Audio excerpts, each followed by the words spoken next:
OK, dans la prochaine tâche, ce qu'on veut, c'est que après qu'on ait cliqué sur l'image, on veut que l'image soit montrée, mais juste un certain nombre de millisecondes, et ensuite qu'on soit capable de cacher l'image. Donc, présentement, nos images s'affichent, mais ne se cachent pas. Donc, il y a une petite méthode très utile qu'on va pouvoir utiliser de JavaScript qui va calculer un certain nombre de millisecondes. Et ensuite, quand cet intervalle de temps-là va s'être écoulé, on va exécuter du code Java. Donc, ce qu'on veut, dans le fond, nous, c'est que, tout simplement, quand on clique sur l'image, après l'avoir affichée, qu'on compte, par exemple, 200 millisecondes et ensuite qu'on réaffiche le point d'interrogation. La méthode qu'on va utiliser s'appelle setTimeout. Okay. Cette méthode-là, on doit lui fournir deux paramètres. Le deuxième paramètre, c'est le nombre de millisecondes. Tiens, je vais mettre 1 seconde pour l'instant. 1 seconde, c'est 1000 millisecondes. Et ensuite, il faut lui dire quelle action prendre.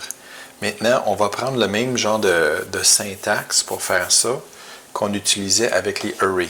Donc, ici, on n'a pas besoin de passer un paramètre. Donc, on peut mettre des parenthèses vides. S'il fallait donner du temps, par exemple, ou une information quelconque, un numéro d'image, on aurait pu le spécifier à l'intérieur.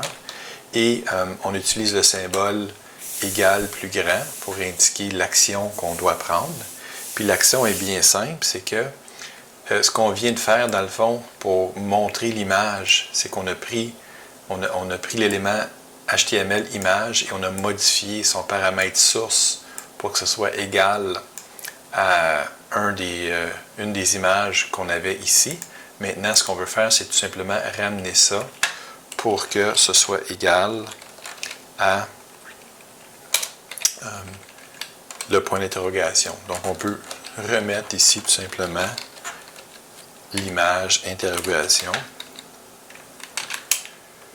.png. Okay. Donc, qu'est-ce qui se passe ici? On est en train de dire que une fois qu'on va avoir affiché l'image ici à la ligne 19, on va calculer 1000 millisecondes. On va changer ça tantôt. Je vais juste vous montrer ce que ça fait quand on a 1000 millisecondes. Donc, on va compter 1000 millisecondes. Et quand ce 1000 millisecondes-là va être écoulé, on va invoquer la petite mini-fonction ici qu'on a définie. Cette fonction-là n'a pas de paramètres. Et puis, l'action qu'on fait, c'est tout simplement de prendre l'image en question avec laquelle on travaille, changer son paramètre source pour que ce soit égal à une interrogation. Donc, on va aller voir si ça fonctionne. OK, si je viens ici maintenant, je fais un rafraîchissement. Je vous rappelle que c'est juste les deux premières cases qui sont cliquables. Vous, votre mission, la tâche précédente, c'était de rendre toutes les cases cliquables. Donc, ici, on voit que le chien va être à l'écran pendant 1 seconde et il va se cacher. Maintenant, si on veut qu'il se cache plus vite, on a juste à changer le paramètre ici pour, par exemple, 200 millisecondes et on va voir que le chien est à l'écran pas très longtemps. Oups, il faut que je fasse un petit rafraîchissement ici. Okay. Donc là, ça, c'est vraiment 200 millisecondes. Okay. 200 millisecondes. Alors, pas plus compliqué que ça pour être capable de cacher l'image après 200 millisecondes et je vais rajouter un petit commentaire ici.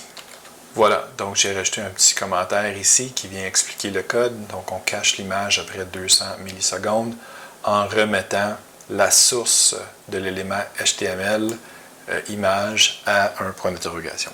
Voilà, pas plus compliqué que ça.